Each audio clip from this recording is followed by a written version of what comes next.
First up, at UFC 268, we have Ode Osbourne versus CJ Vergara. CJ Vergara, 9-2 overall, 5-0 in his last 5. Ode Osbourne, 3-2 in his last 5, 9-4 overall, and he is coming off of a bad knockout just 2 months ago.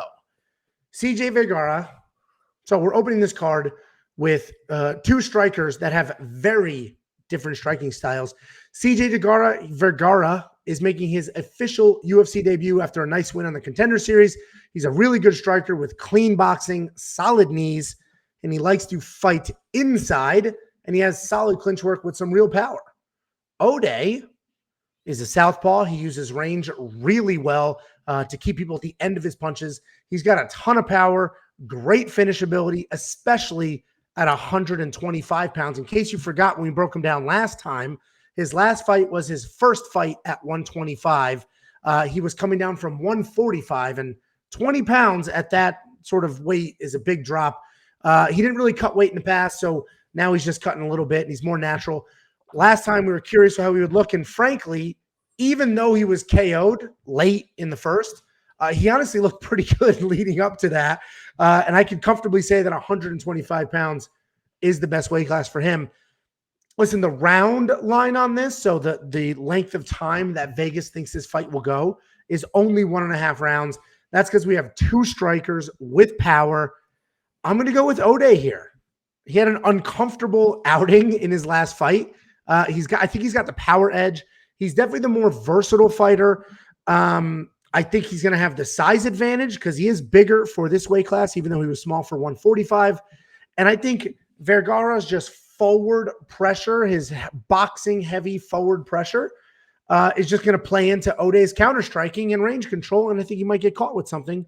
Jakey boy, what do you think? Yeah, I agree to a point because, I think Ode is probably the better striker of the two. When I watch CJ fight, and I think that's probably going to be a problem with him that you kind of alluded to, is he kind of his hands low, forward pressure. And if you have your hands low against Ode, it's not going to be good news, especially with that power coming down to 125. He didn't really get to show off that power in that Manel fight. I thought that he was looking, like you said, he was looking good in that fight. And then Manel, ended the round through a while. I think it was like 10 seconds left in the round. Ode was winning the round. Manel threw that wild knee that caught him only 2 months ago. CJ has some good takedowns. That's the thing that worries me about this fight. CJ's got some decent takedowns, and Ode is a good grappler. He's not a wrestler. He's a good grappler, but I could see him on his back this fight because if I'm CJ, I don't want to strike with Ode. I want to get those takedowns. I want to control him on the ground. The biggest part about this Ode that I'm a big Ode fan. I think I picked Ode in every single fight. He was kind of gifted like the best DraftKings value of all time. One of his first fights, he was like $7,200. Then he got a short notice opponent. Anyway, he switched camps. He's at Syndicate MMA now, and he talked vocally about how the last few fights he was clashing with his head coach a ton. So he said like this change is a long time coming. So if he looked that good and that composed when he wasn't even getting along with his coaches, now he says he's at Syndicate. He loves it there, the positivity. He might come in with a real game plan and look fantastic. So I agree. I'm on the Ode side of this, but CJ and those takedowns worry me a little bit, but I like Ode all the way on this one. Yeah, and the other thing that worries me with Ode is, that knockout was only 2 months ago, and it takes a while to unscramble your brains, legitimately. And Dan's not here, but Dan was a professional fighter for a very long time. He's known for a couple of things. One, his raw, he would just a dog. But two things really stand out with him in his fighting career. He's impossible to take down, and he had a ridiculous chin. But then one day they were in a light sparring, and Hector Lombard blasted him like as hard as he could, unprepared, and it really gave Dan like problems, right?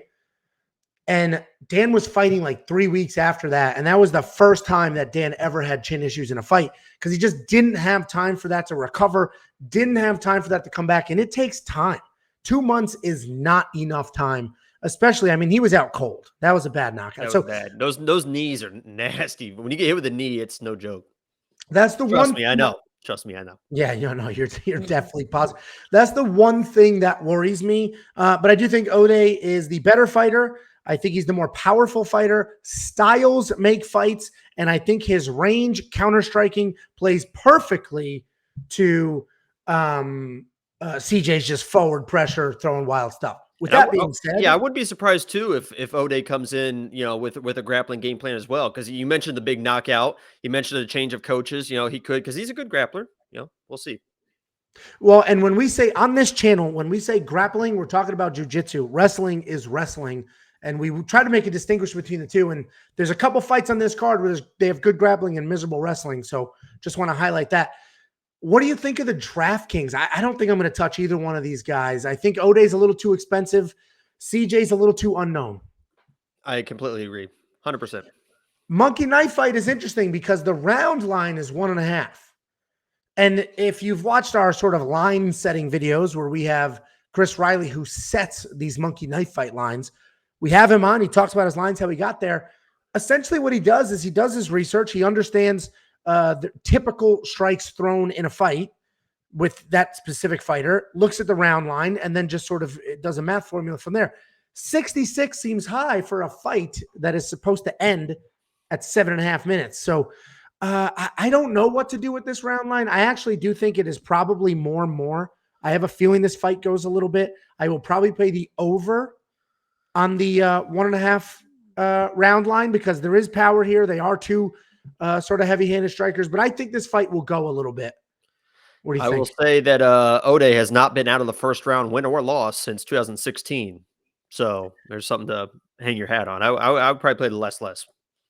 Yeah, I mean, if you're on that side of it, then less is the play. I do think this one will go a little bit because, I think Ode is going to be a little gun shy after that knockout. I think he might take his time a little bit. And if you watch the last fight, that should have gotten, there was literally 15 seconds left. He should have gotten out of the first round with, he got clipped, 15 seconds left with the flying knee, but he wasn't fighting I need to end this in this round type fight. So he was well on his way to a second round, third round type fight. We'll see what happens here. Either way, Ode is our pick, but it is a sort of a thin margin. I disagree with these odds. I think they are way too wide. Don't forget, go to wewantpicks.com/bets and make a deposit. We have 3 different betting partners to work with. Grab one, jump in, make a deposit, reach out, let me know after you did, and I will send you $50, however you want it, Cash App, PayPal, Venmo. All I need from you is your username, screenshot of deposit. I'll get you paid.